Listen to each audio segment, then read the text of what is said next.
The auction room at Pell and Crew smelled of beeswax and old paper, and the woman in the gray wool gown at the back of it had once owned half the objects being sold. No one knew her.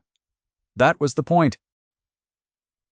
She had paid her shilling at the door like any other buyer, taken a numbered card, and seated herself in the last row beneath a tall sash window where the November light fell cold across the bowed heads. On the green baize at the front lay a velvet tray, and on it a sapphire necklace she had worn to her own wedding breakfast 3 years before. To the room she was nobody, a plain woman in a worn traveling cloak, perhaps a maid sent to bid for an absent mistress. To herself she was Beatrice Wexford, Countess of Holloway, and the man selling her jewels to settle his debts had not thought to ask whether she would come. She had meant only to sit very still and to win, and she would have managed it if a tall figure had not entered through the side door at the moment the bidding opened and brought with him a stillness that altered the temperature of the room. If this story moves you, stay until the end. It earns its quiet. Now let me take you back to the morning the letter came. The letter had arrived on a Tuesday, forwarded from the London house to the small set of rooms in Bath, where she had been living for 7 months under her maiden name. It was a printed catalogue, the kind the better auction houses sent their patrons, and someone had marked 3 lots with a faint pencil cross. She did not need the crosses. She knew the descriptions by heart. The sapphire parure, 18 stones in old gold. The pearl drops her mother had worn, and the small enamel locket, scarcely worth a guinea to anyone but her, that held a curl of her dead sister's hair. She sat with the catalogue open on her knee for a long while, and the thing she felt was not at first grief. It was a cold and particular clarity. Her husband, the Earl of Holloway, was selling the last of her things. Not his, hers. The pieces that had come to her through her mother and father, that the marriage settlement had named her separate property, to be held for her sole use. He had no right to them. He had taken them anyway, and now meant to turn them into ready money on the floor of a public room. Sure, she would not notice, because in his world, women like her did not read catalogues, did not attend auctions, did not fight. To the household at Holloway, in the months before she left, she had become a single phrase, repeated until it hardened into fact. The widow's daughter with nothing. That was what the dowager called her. The Earl's mother. A woman who carried her disapproval the way other women carried fans. When the Earl's affairs began their slide into ruin, the dowager had found it convenient to locate the trouble in her son's wife rather than her son, the widow's daughter, with nothing. She had heard it through a half-closed door, spoken to a visiting cousin over the teacups, and had stood in the passage with a tray of letters, and felt the words settle on her like dust. She had left Holloway in the spring without a scene, gone with one trunk and her maid Polly to the rooms in Bath, telling herself a quiet life was its own kind of dignity. She had been wrong about that, or at least incomplete. A quiet life was a place to stand. It was not the same as standing. Now, she stood. She counted her money that evening at the small writing desk, and counted it again, and the sum did not improve. She had a little under £200 in the world. The sapphire parure alone might fetch 300 at auction, more if 2 determined buyers wanted it. She could not buy back everything. She might, with luck and nerve, and a great deal of silence, buy back one. She looked at the 3 pencil crosses for a long time, then took up her pen and wrote to Pell and Crew to request a buyer's card, and signed it in a plain invented name, Mrs. Sutton, that would draw no eyes. What she did not know, sitting at that desk with the candle guttering and the November rain against the glass, was that her husband had not ordered the sale. The man who entered through the side door was not the Earl of Holloway. His name was Adrian Carwin, the Marquis of Stratton, and he had come north because a letter had reached him too, written in the careful hand of a solicitor who had once served Beatrice's father and never forgotten it. Stratton was perhaps 34, tall and built, like a man who rode a great deal, with dark hair cut close and a face the months, since his wife's death, had pared down to its essential lines, He had not come to buy. He had come to see who had ordered the sale and to stop it if he could, because the names on the catalog were ones he knew, and because a debt he had never repaid sat in him like a stone. He saw her before she saw him. He had stood just inside the door, taking the measure of the room, as he took every room, and his eye had moved past the dealers and collectors and stopped on a woman in gray at the back, sitting too straight, her gloved hands folded too carefully, her gaze fixed on the velvet tray with an attention that had nothing to do with commerce. He did not know her name. He knew only that she looked at the sapphire necklace the way a mother looks at a child carried past in a stranger's arms, and that whoever she was, she had not come to spend money she could spare.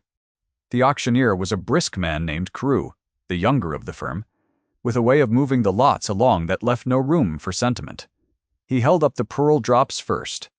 The bidding was slow, the room half-interested, and Beatrice sat with her card face down and did not lift it. The pearls were her mother's.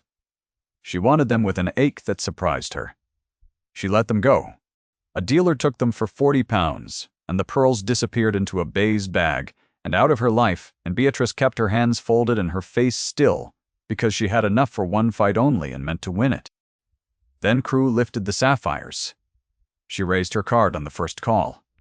She had decided this in advance, to bid early and steadily, not to let it build into a contest she could be drawn beyond. The price climbed in tens. A florid collector came in at 120. She answered at 130. And the room began, in its slow way, to notice the plain woman in gray who would not stop. At 180 she felt the first cold touch of fear, because she could see the edge of her money, and the florid man did not look near his. It was then that Stratton lifted his hand, and the auctioneer, who knew rank when it stood in his room, said, "The Marquis of Stratton bids £200, and turned to her with the question already in his face. And Beatrice, who had come to be. No one found the whole room turning with him, and found she could not raise her card, because £200 was the last of everything she had, and a marquis could go to 1,000 without feeling it. She did not know why he was bidding. She thought in the long second before she had to decide that he was simply a rich man who wanted a pretty thing, and that the hierarchy she had lived inside had reached out once more to take the one object she had crossed a county to save. She lowered her eyes. She did not raise the card. And Stratton, having driven the price to £200, turned to the auctioneer and said, in a voice pitched no further than the front row, that he withdrew his bid. The necklace, he said, should go to the lady at the back who had clearly wanted it first. The room did not understand. Crew did not, and for a moment the auction stalled in confusion, the gavel half raised. The florid collector, who had come for sapphires and not a quarrel with a marquis, shrugged and sat back, and Crew brought the gavel down at £190 to the lady holding card 41. Beatrice sat very still with the blood loud in her ears and did not, for a moment, comprehend that she had won. Then the clerk was beside her, murmuring about settlement, and she was counting out nearly the last of her money into a stranger's hand, and the velvet box was pressed into her palm, and she understood that she had her mother's sapphires back, and almost nothing else in the world. She did not look for the marquess. She wanted only to be gone before anyone asked her name. She rose. The box clutched in her glove and made for the door, and she was halfway down the narrow stair to the street, when a low voice behind her said, "You forgot the locket." She turned. He stood on the stair above her. The small enamel locket held out on his open palm, the locket that held her sister's hair, the third pencil cross, the lot she had not dared bid on because she had spent everything on the sapphires. He had bought it. She did not know when, only that it lay there in his hand, and that he was looking at her with gray eyes that gave nothing away and missed nothing. "Take it," he said. "It was never anyone's to sell." She should have asked how he knew that. She did not. She took the locket because her hand reached for it before her pride could stop it, and her fingers closed around the warm enamel, and for one unguarded moment her composed face came apart, and put itself back together. And Stratton saw all of it, the wanting and the loss and the control snapping shut over both. "I am obliged to you, my lord," she said. Her voice was steady. "It cost her everything to keep it so. I cannot think why you should trouble yourself. I knew your father," he said. That was all he said. And then he stood aside to let her pass, and she went down the stair and out into the gray street, with the sapphires and the locket pressed against her ribs. And she told herself she would never see him again. And she was wrong about that, too. She walked back the long way. Through the rain, Polly had a fire going, and exclaimed over the wet cloak, and asked no questions, having learned that her mistress's silences were not to be opened.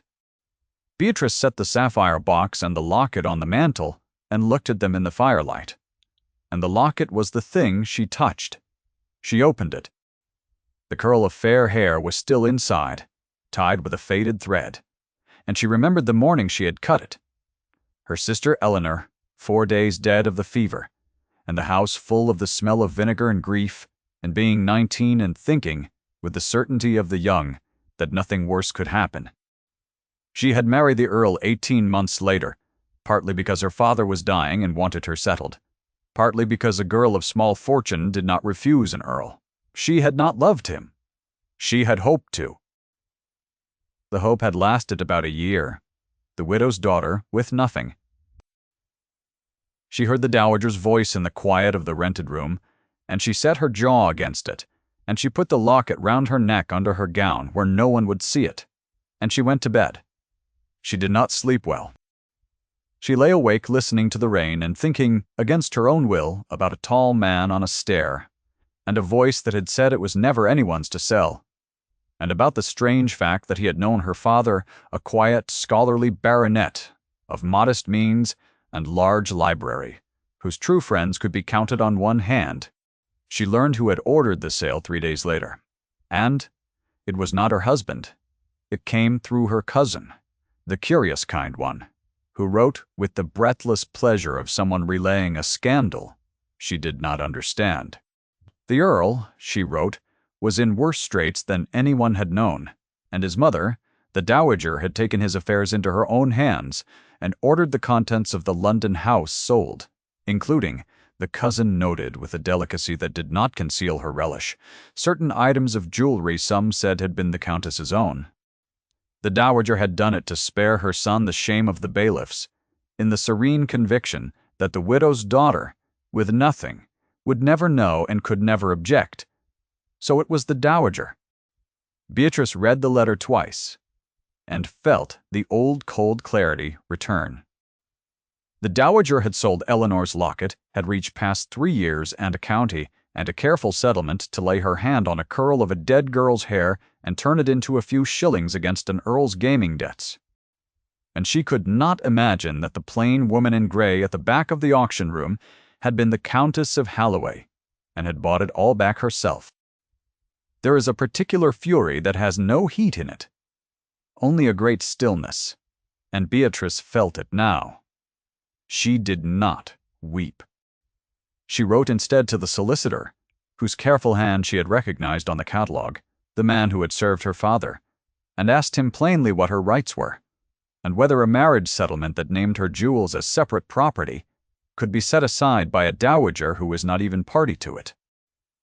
And the solicitor, whose name was Mr. Stay Hale and who had carried a private guilt about the Wexford family for many years, wrote back by return that her rights were perfect, that the sale of her separate property had been unlawful, and that he was, if she wished it, entirely at her service.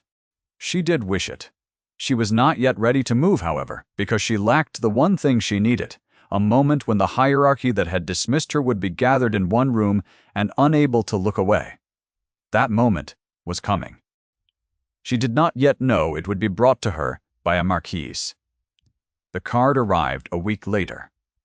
Heavy cream stock engraved in copper plate, an invitation to a ball at Stratton House in the first week of December, addressed not to Mrs. Sutton but to the Countess of Holloway at her rooms in Bath, which meant Stratton knew exactly who she was and had known it on the stair. She stood holding it by the window a long time. To accept was to step back into the world she had fled. To refuse was to let the dowager keep the field. She thought of Eleanor's locket, warm against her skin, and of the careful pencil crosses, and she sent her acceptance in the same plain, steady hand she had used for Mrs. Sutton, only this time she signed it Beatrice Halloway, and felt the name settle on her not as a weight, but as a thing she meant to carry on her own terms now.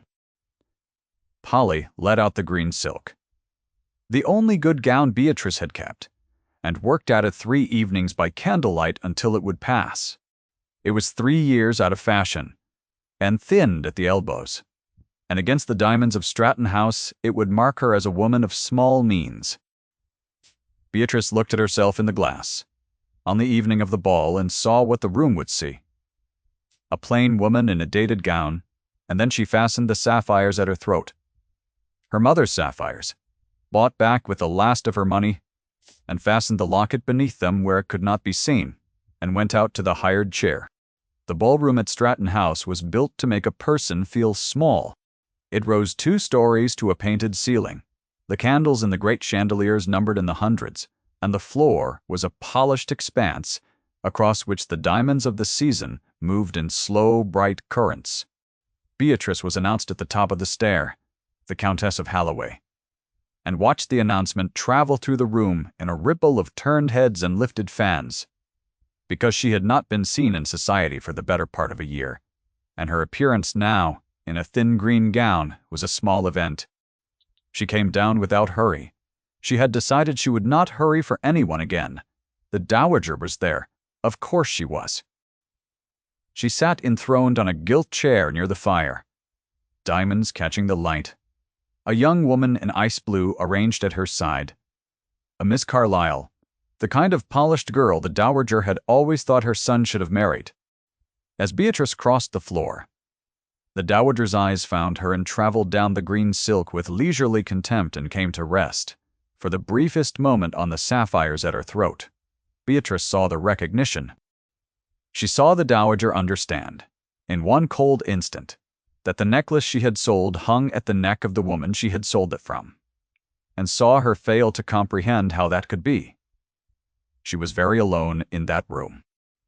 The friends she had once had were the Earl's friends, and they did not know which way the wind sat, and did not approach.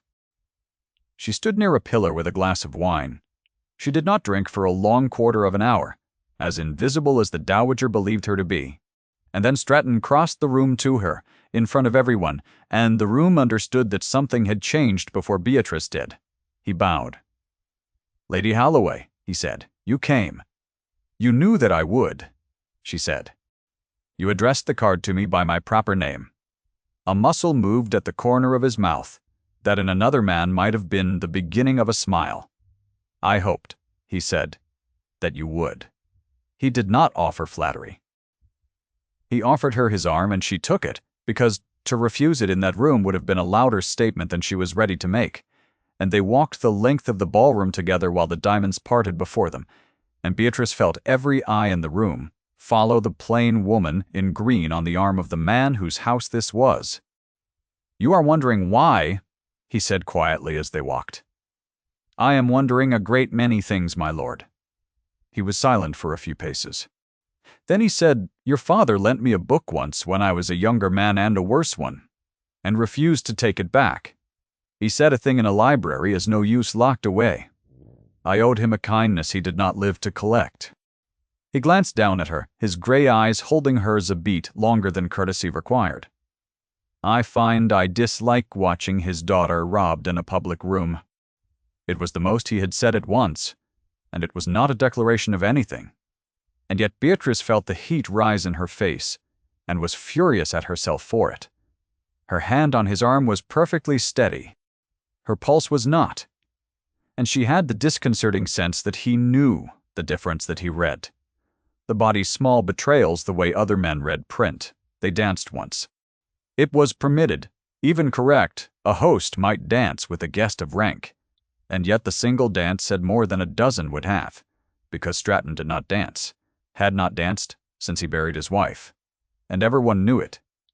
And now he danced with the widow's daughter in the thin green gown. Beatrice did not know about his wife. She knew only that he held her at a careful, exact distance, that his hand at her waist was warm through the worn silk, and that when the music ended, he did not step away at once. "You should eat something," he said. "You have not eaten." It was not a question. It was, she would realize later, a command, and the strange thing was, the gentleness folded inside it, as though he had been watching long enough to notice she had taken nothing from any tray all evening. She had not. He guided her toward the supper room with a hand at the small of her back that barely touched her and that she felt for an hour after, and the dowager watched them go with her fan held very high. In the supper room, away from the crowd, Beatrice told him what she had not meant to tell anyone. She told him about the catalogue and the pencil crosses, the marriage settlement and the separate property, the dowager's letter to the auction house and the unlawfulness of the sale. She told it in a low, even voice, not as a woman seeking rescue, but as one laying out a case. And he listened without interrupting, his eyes never leaving her face. When she finished, he was quiet a moment. "You mean to expose her," he said. "I mean to recover what is mine," she said. "Exposure is only the means. I have a solicitor and a settlement, and the law on my side. What I have lacked is a room." "This room," he said. "This room," she agreed. And she looked at him steadily and added, "I did not seek your help, my lord, and I do not ask for it now. I tell you, only so that you will not be surprised by what happens under your roof." Something moved across his face then that she could not name, neither surprise nor displeasure, and he set down his glass and said, in his low, level voice, that she would have her room and that he would see the right people were in it. And then, because the moment had grown too charged and they both felt it, he turned the subject to her father's library, and they spoke of books until the color had left her face, and the dangerous warmth had banked itself to something she could carry. That night, before she slept, Beatrice took the locket from beneath her gown and held it in the firelight, and thought about the man who had bought it back without being asked, and made herself remember that men of his rank did kindnesses lightly. She did not let herself hope. She put the locket away and lay down and did not sleep, and somewhere across the dark city, Stratton also did not sleep, standing at the long window of his study with a portrait turned to the wall behind him, and a grief he had carried for 2 years pressing at the old place, because the woman in the green gown had looked at him across the supper table, the way no one had since his wife died, as though he were a person and not a rank. His wife had died in childbirth, and the child with her, and he had been in London on a matter of business he could no longer remember, and had not reached the house in time. That was the wound, and he had told no one. He only stood at the window a long while, then turned the portrait back to face the room. His wife's calm painted face in the candlelight, and said something to it too low to be a prayer, and went to bed. The dowager moved first, as Beatrice had known she would. 3 days after the ball a notice was served at the rooms in Bath, a formal letter from the dowager's own solicitor, informing the Countess of Holloway that her continued use of the family name was viewed with displeasure, that the Earl desired a separation that would leave her without claim on the estate, and that it would be greatly to her advantage to retire quietly to the country and trouble the family no further. It was a threat dressed as advice, and folded inside, it was the old phrase made new. A reference to a woman who had brought nothing to the marriage and could expect nothing from its ending. The widow's daughter, with nothing, in the language of the law. Polly found her mistress sitting very still with the letter in her lap, and feared she had been struck ill. Beatrice was not ill. She was reading the letter a third time and finding between the polished, threatening lines the one thing she had needed, proof in the dowager's own solicitor's hand that the family meant to act against her, that the sale had been no accident, that the contempt was deliberate and documented. She wrote at once to Mr. Pernte, Hale, and enclosed it, and he wrote back that this was, if she would forgive the expression, a gift. That he could now demonstrate not only the unlawful sale but a sustained intent to deprive her of her rights, and that he had found something else besides, a thing he would tell her in person. He came to Bath himself, an elderly man with ink-stained fingers and a way of looking over his spectacles, and laid out before her the proof of the unlawful sale, the copy of the marriage settlement, and a third document she had not expected. It was a record of payment. Some months before the auction, an anonymous benefactor had quietly paid down the most ruinous of the Earl's debts. The very debts the jewels had been sold to cover, made in such a way that the sale had never been necessary at all. The dowager had sold the sapphires and the locket to cover a debt, already secretly being settled, and Mr. Hale, looking over his spectacles, told her who the benefactor had been, and the name was Stratton. Beatrice sat a long moment with that. He had paid the debts quietly, months ago, asking nothing, owing it to a dead man who had lent him a book, and then he had come to the auction not to buy, but to stop a sale that should never have happened, and finding he could not stop it without exposing the dowager in a public room, had instead made sure the woman in gray took home the one necklace she could afford, and the one locket she could not. He had been protecting her before he knew her name. The knowledge moved through her slowly, and she did the only thing she knew, which was to set it aside and attend to the matter at hand. The matter at hand was the room. Mr. G.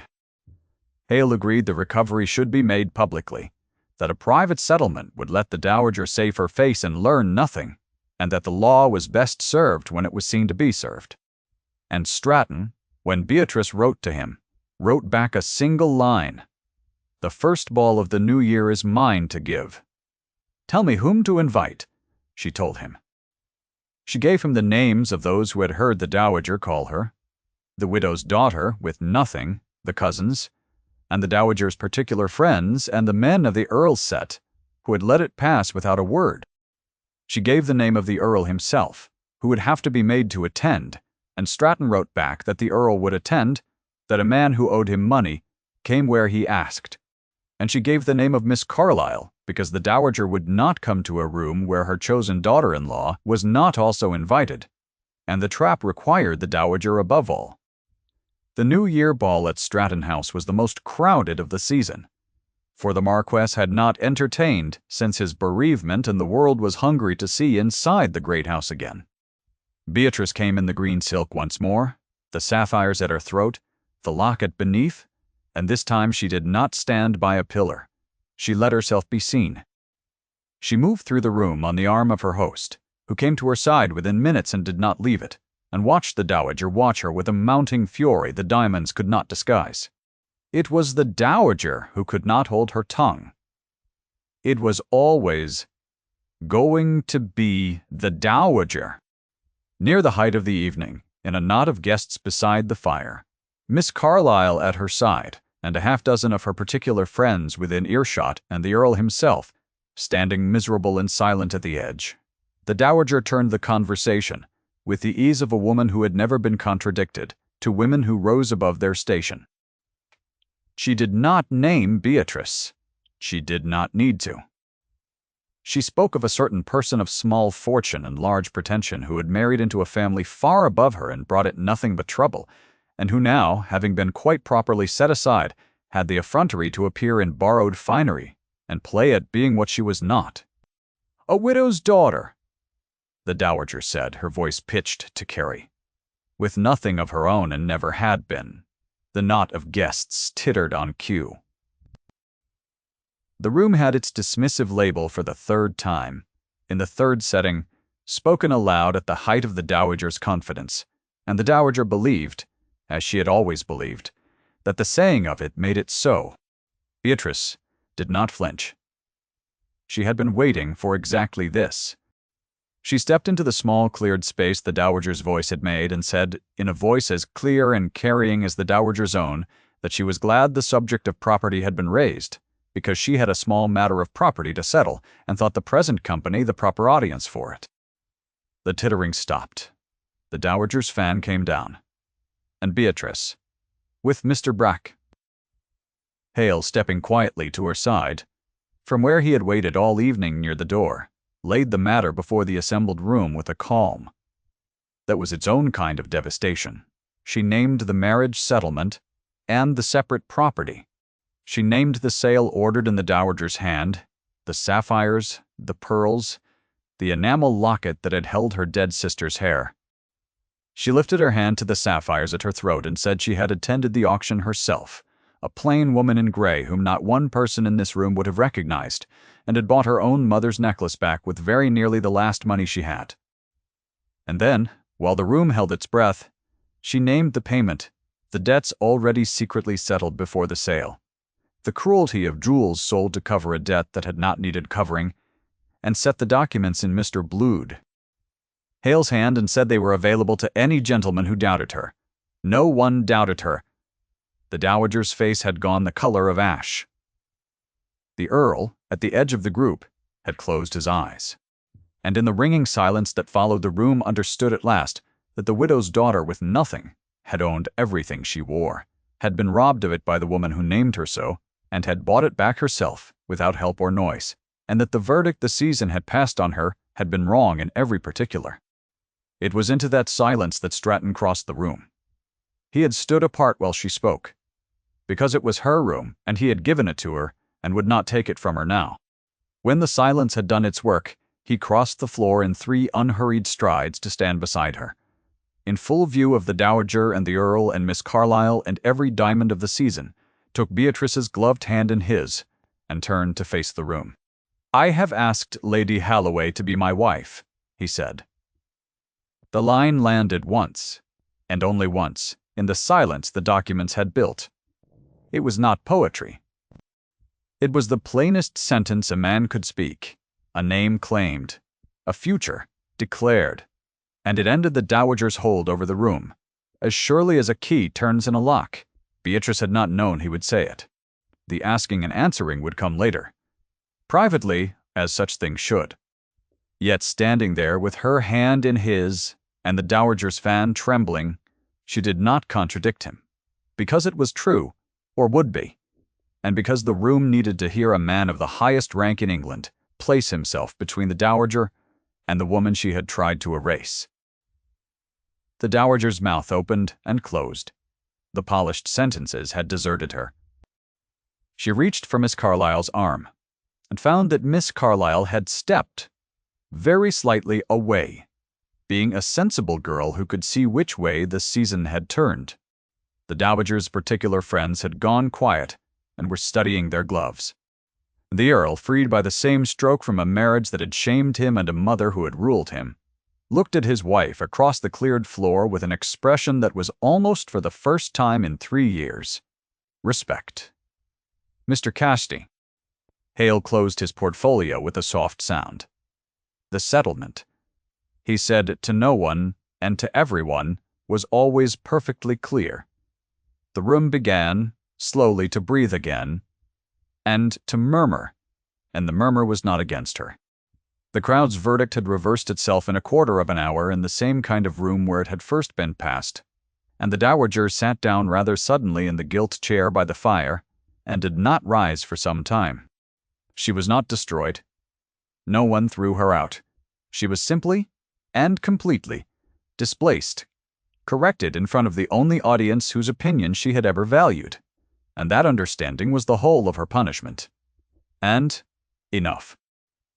Stratton drew Beatrice out of the press of guests onto the long terrace, where the December air was cold and clean, and the noise of the ball fell away behind the glass.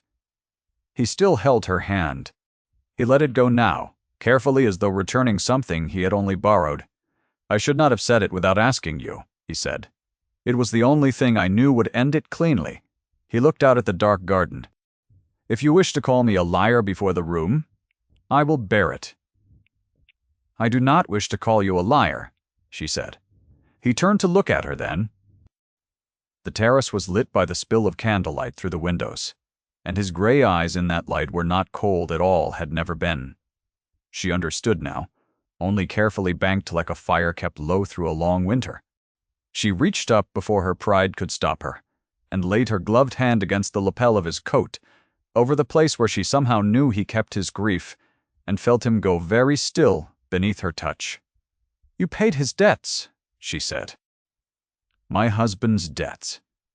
Months ago." You asked nothing. I owed your father a kindness.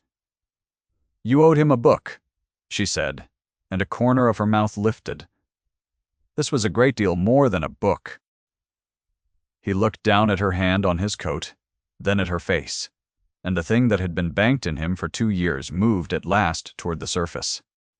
I find, he said, his voice lower than she had ever heard it, that I no longer wish to discuss your father. He raised his own hand and covered hers where it lay against his coat, and for a moment neither moved, the cold air sharp around them and the warmth between them sharper still, and Beatrice was aware of her own heart with an intensity that was almost pain, and of the exact distance between his mouth and hers, and of the fact that she did not want to close it yet and did want to both at once with her whole body. You have not asked me, she said. Properly. No, he said. I have not. He did not look away from her. I am asking you now, not for the room, or myself. And Beatrice Halloway, who had been the widow's daughter with nothing, who had counted her last coins at a writing desk and crossed a county alone and bought back her own life with her own hands, looked up at the Marquis of Stratton on the cold terrace and said yes, the single plain word, and felt it change everything and nothing. Because she had already become, somewhere in the last weeks, a woman who chose. He did not kiss her then. He raised her gloved hand to his mouth instead, and held it there, his eyes closed, longer than courtesy could explain. And that restraint said more than any kiss, and they stood together in the cold, a while before they went back in. They were married in the spring, quietly, in the small church near Stratton's own estate, with Mr. Burse, Hale as a witness and Polly weeping happily in a new bonnet, and a scattering of true friends in the pews, and not one diamond of the season in sight. The dowager was not invited, and did not come. The Earl sent a stiff civil note and a gift of plate that Beatrice gave to the parish poor, and that was the last she heard of the family that had named her nothing. If you have stayed with Beatrice until here, thank you. Stories like hers are quiet, and they need quiet listeners. The house Stratton brought her to was a great gray pile softened by long use, and on the first evening of their married life it snowed. Beatrice stood at the long window of what was now her own sitting room and watched the snow come down across the dark park, the flakes catching the light from the windows and vanishing into the white below, the fire cracking and settling in the grate behind her. Stratton came to stand beside her. They did not speak for a while. There was a portrait above the mantel now, a calm painted face he had told her about at last on a long evening, by this same fire, no longer turned to the wall, and Beatrice had asked that it stay, because a house should hold its griefs as well as its joys, and he had looked at her as though she had given him something he had not known he could be given. She lifted her hand to her throat. The sapphires were upstairs in their box.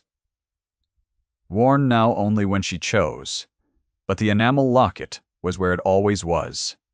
Warm against her skin beneath the wool of her gown, she drew it out and opened it in the firelight, the curl of fair hair tied with its faded thread. Her sister Eleanor, 4 days dead when she was 19, and had thought nothing worse could happen. Worse had happened, and then against every verdict the world had passed, something better had happened after. And the locket had been there for all of it. The one thing she had crossed a county to save and could not save alone, the one thing a stranger on a stair had handed back to her and said was never anyone's to sell. Stratton looked down at the small fair curl in its enamel case, and he did not ask her to put it away, and said nothing clumsy about the past. He only laid his hand over hers, closing the locket gently between their two palms, and they stood at the window together while the snow went on falling over the park that was hers now, over the gray house that was her home now, two people the world had counted as finished standing very much alive in the warm light, the fire burning low and steady behind them, and outside the snow kept falling, soft and white and without end. On the window she had at last come to call her own,